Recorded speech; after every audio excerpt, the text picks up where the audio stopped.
The more I make ththese videos, the more I realize that we have so many guns and so little time to try them all in Destiny 2. That's why I bring you these videos to talk about them, because, who else will?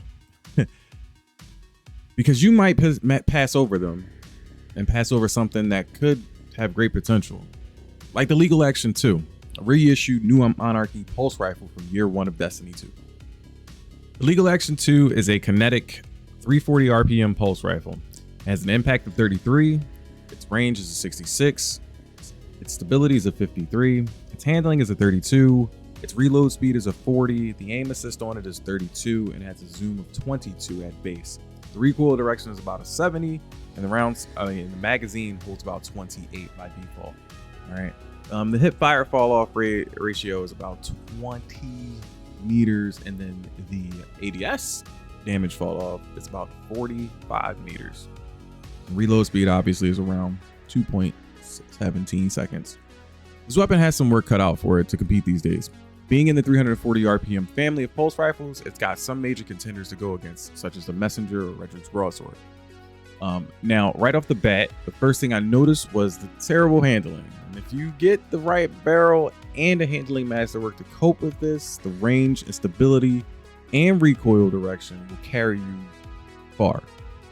I'd say this weapon is a little below the Messenger and somewhere in between with the Redrick's, which is pretty high up there on the board. I'll talk about that in a separate video though, when I talk about the Messenger. And if you want to see that, go ahead and check out and subscribe and check out the other videos on the channel. All right. This is a very balanced and well-rounded choice, and the perk pool isn't half bad either. So let's hop over there to the perk list. So, all right, we're going to go over the usual here in the perk pool. Obviously, in the first column, we've got pretty much every single barrel mod here. Arrowhead break, chambered compensator, corkscrew rifling, extended barrel, fluted barrel, full bore, hammer forge rifling, polygonal rifling, and small bore. In the second column, we have accurized rounds, appended mag, tactical mag, extended mag, steady rounds, alloy mag. In the third column, and flag marrow. Always forget about flag marrow. In the third column, we have heating up, surplus, feeding frenzy, underdog, moving target, killing wind. And then in the final column, we have adrenaline junkie, wellspring, osmosis, frenzy, rampage, thresh. Like all reissues, I think they missed some opportunities with introducing some perks into this pool. They could have really made this stand out, in my opinion.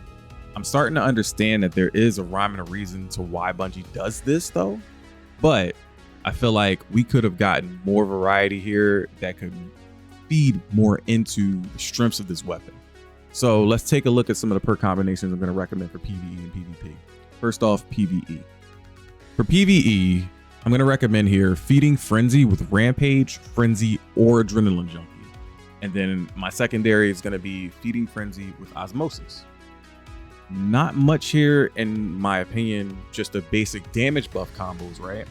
With these though, it's up to you if you want to settle for a consistent damage buff versus one that has to gain stacks. It's a primary, and it's going to be used for fodder or for champion bursts. You just want to be able to mow down enemies fast enough. And honestly, having a 15% or 33% damage increase doesn't really matter. It's the consistency of your shots at the end of the day.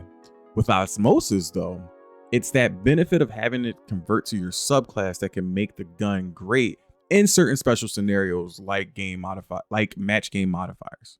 Now, moving on to the side of PvP, we have feeding frenzy rampage is what I'm going to recommend here. And then surplus, moving target, heating up, killing wind with anything. Okay.